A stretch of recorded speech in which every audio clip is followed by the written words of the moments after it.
सबसे पहले तो आप सभी को बहुत बहुत आप सबका अभिनंदन करता हूं मैं यहाँ पे।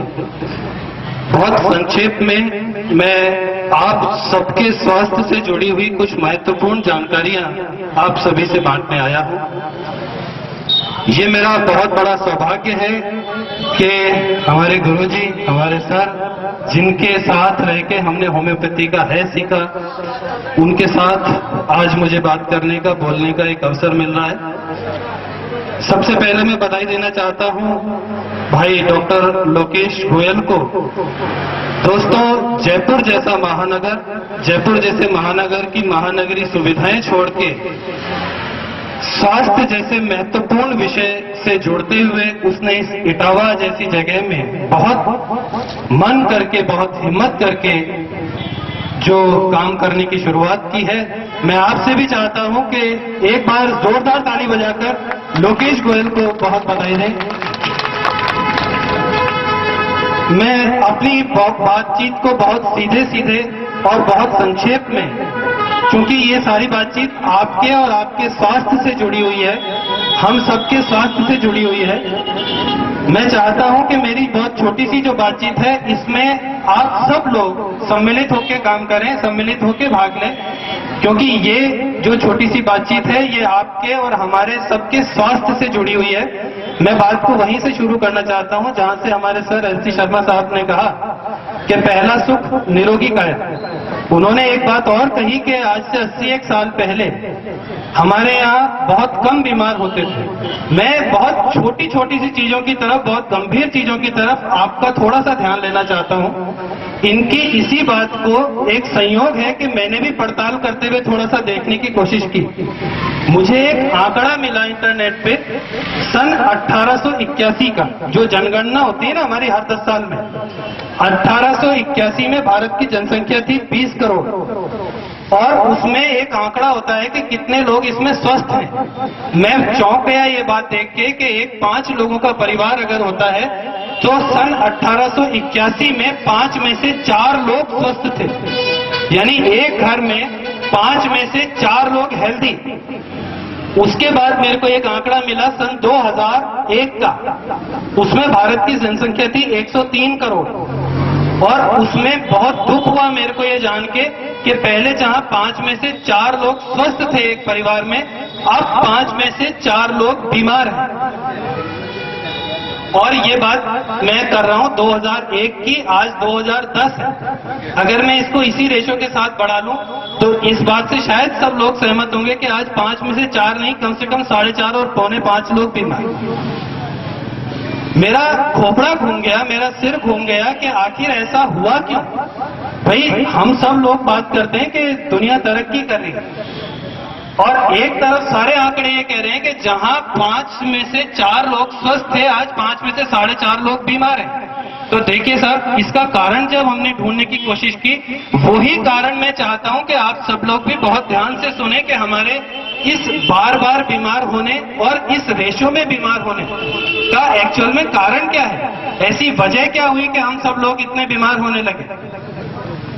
इसका जब हमने कारण जानने की कोशिश की कि ऐसा हुआ क्यों, इसमें एक और बड़ा दुखद सा आंकड़ा मैं आप सभी लोगों के साथ बांटना चाहता हूं। जब हम ये ढूंढ रहे थे कि आखिर ऐसा हुआ क्या, इतने सारे लोग बीमार क्यों पड़ने लगे, भारत के एक न्यायाधीश हुए हैं, सुप्रीम कोर्ट के एक जस्टिस हुए हैं, उनका नाम है जस्टिस हाथी। उनका एक कमीशन बना साहब ये जानने के लिए कि भारत में ये जो बीमारियां बढ़ रही हैं इसका कारण क्या है। तो उन चीफ जस्टिस हाथी जो थे, उनका एक कमीशन बना, उनमें बहुत सारे डॉक्टर भी थे, बहुत सारे वकील भी थे, बहुत सारे एडवोकेट्स भी थे। उन्होंने अपनी एक रिपोर्ट दी। आप लोग बहुत ध्यान से सुने इस बात को कि उस जस्टिस हाथी की रिपोर्ट ने ये कहा था कि भारत में जितनी भी बीमारियां हैं, ए से लेके जेड तक जितनी भी बीमारियां हैं, उनको ठीक करने के लिए केवल 117 दवाओं की जरूरत है। यानी भारत की सारी बीमारियों को ठीक करने के लिए केवल कितनी दवाओं की जरूरत थी? 117। और आप सभी लोगों को एक दुखद आश्चर्य होगा ये जान के कि आज की तारीख में जहां जरूरत केवल 117 दवाओं की है, वहां पे 84,000 दवाएं बिक रही हैं। एक और दुखद आंकड़ा आपको बताता हूं। ऐसे ही सारी चीजें ढूंढने में हमारे देखने में आया कि सन 1947 में रिजर्व बैंक ऑफ इंडिया का एक आंकड़ा है कि पूरे भारत में केवल 10 करोड़ रुपए की दवा बिकती थी।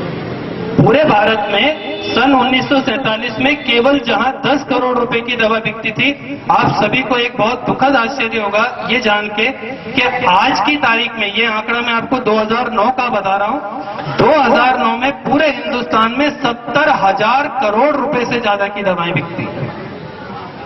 ये कुछ वो वजह हैं जिनकी वजह से हमें पता लगना शुरू हुआ कि हम ये बीमार क्यों पड़ते जा रहे हैं। और जिन 117 दवाओं की मैं आपसे बात कर रहा हूं, WHO वर्ल्ड हेल्थ ऑर्गेनाइजेशन ने भी ये कहा कि केवल 250 दवाएं जहां पे जरूरी हैं, वहां पे हम लोग 84,000 दवाएं इस्तेमाल कर रहे हैं।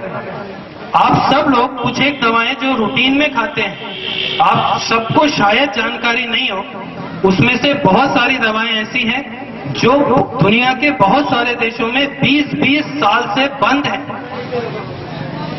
20-20 साल से उन्होंने अपने यहाँ कानूनन जिनको ये कहा हुआ है कि ये जहर है। ऐसे ही कुछ दवाओं की जब हमने पड़ताल करी, ज्यादा इसके विस्तार में नहीं जाके मैं केवल 3-4 ऐसे नाम आपको बताता हूं जो आप अपने रूटीन में बराबर खाते हैं और कितनी खतरनाक हैं, ये आप सबकी जानकारी में आ जाए। ऐसे ही एक दवा का हमें पता चला, उसका नाम है ऑक्सीफन ब्यूटाजोन, जो सियोरिल नाम से आती है। ऐसे ही हमें एक दवा का पता चला फेनिल ब्यूटाजोन। आप सब लोग एक दवा बहुत जानबूझ के खाते हैं, उसका देख के खाते हैं, एनाल्जिन। एनाल्जिन का नाम सुना है सबने? ये कम से कम 20 से ज्यादा सालों से बंद है। एक और दवा बताता हूं, निमेसुलाइड का नाम आप सभी ने सुना है?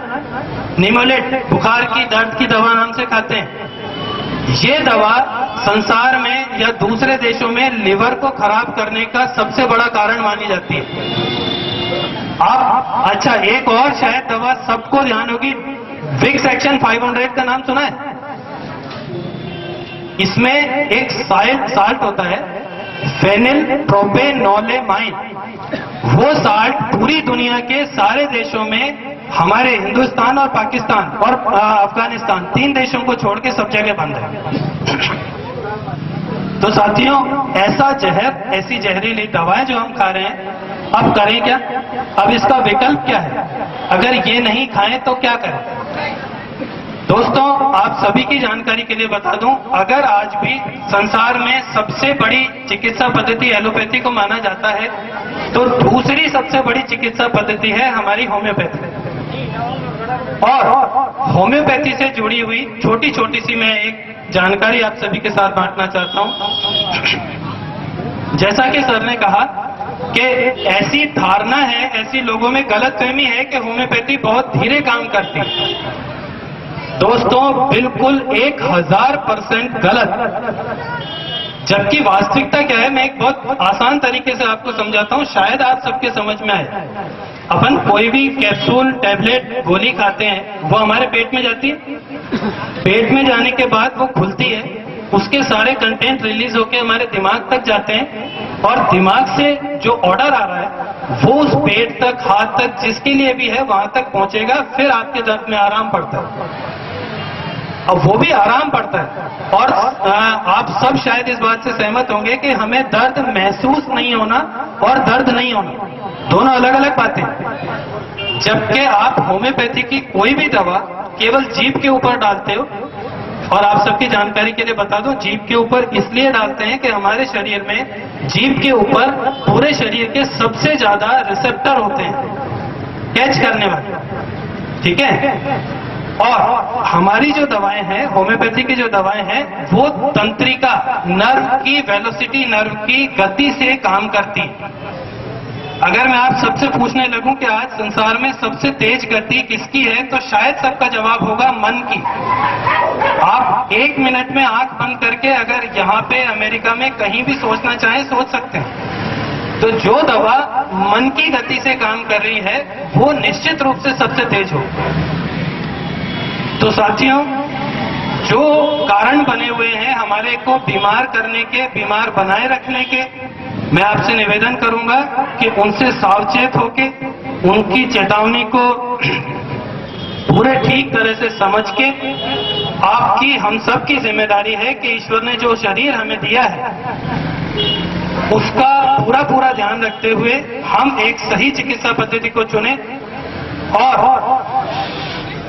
सबके मन में एक सवाल हो सकता है कि ऐसी क्या क्या बीमारियां हैं जिसको होम्योपैथी में ठीक किया जा सकता है। तो इसका एक सीधा सा जवाब है कि एक्सीडेंट को छोड़ के, क्योंकि इस बात को आप सब भी बहुत अच्छी तरह से जानते होंगे कि एक्सीडेंट बीमारी नहीं होता। एक्सीडेंट या चोट लगना, गिरना चूंकि बीमारी नहीं है, इसलिए एक्सीडेंट को छोड़ के हर बीमारी का, चाहे वो स्किन से संबंधित सोराइसिस हो, बाल झड़ना हो, मुहासे हो, या एलर्जिक जितनी भी चीजें हमारे साथ होती हैं, दवा हो, बार बार बना रहने वाला जुकाम हो, जोड़ों का दर्द हो, ऐसी कोई सी भी चीज हो, उन सब के लिए होम्योपैथी एक विश्वसनीय, बहुत जल्दी काम करने वाली और हमेशा के लिए हमको निरोगी स्वस्थ बनाए रखने वाली एक चिकित्सा पद्धति है। मैं इस इटावा में फिर एक बार ये अपेक्षा करता हूं कि सब लोग एक स्वास्थ्य के लिए पूरा एक जन जागरूकता अभियान जैसा जो हम लोगों ने चलाया हुआ है उसको पूरी तरीके से समझ के और अपने लिए सही चिकित्सा पद्धति का चुनाव करके यहाँ पे काम करेंगे। जय हिंद, जय भारत, जय हिंद।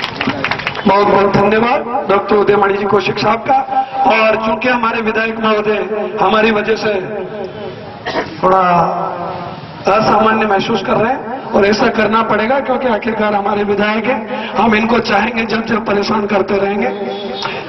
चलिए अविलंब रूप से मैं इस इनॉग्रेशन कार्यक्रम को, शुभारंभ को गति देते हुए मान्यवर सभी अतिथियों से अनुरोध करूं कि वो होम्योपैथी चिकित्सा सेंटर के मुख्य द्वार तक पहुंचे।